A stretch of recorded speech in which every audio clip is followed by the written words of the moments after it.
Buhay na buhay ngayon ang kasikatan at tambalan ni na Kim Chiu at Paolo Avellino na Kim Pao.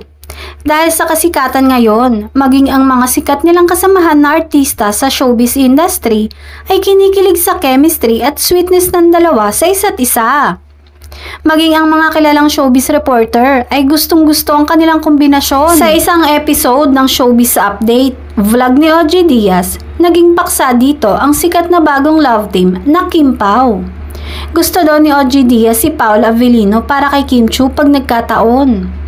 Tila boto ito kay Paolo para kay Kim dahil karapat-dapat si Kim na mahalin muli matapos masaktan sa relasyon nila ni Sian. Ayon sa kanyang pahayag, hindi na siya magtataka kung magkatuluyan sina Kim at Paolo dahil very close ang dalawa ngayon. Marami rin umano ang nakakapansin kapag nasa set ang dalawa sa kanilang bagong serye na What's Wrong with Secretary Kim na ibang sweetness ng dalawa. Inamin din ni OG na kinikilig din siya sa tambalan ng dalawa. Ikinumpara niya ito sa dating karelasyon ni Kim na si Sian Lim. Hindi daw niya gusto sina Kim at Sian. Iba daw ang aura ni Sian, hindi bagay sa aura ni Kim.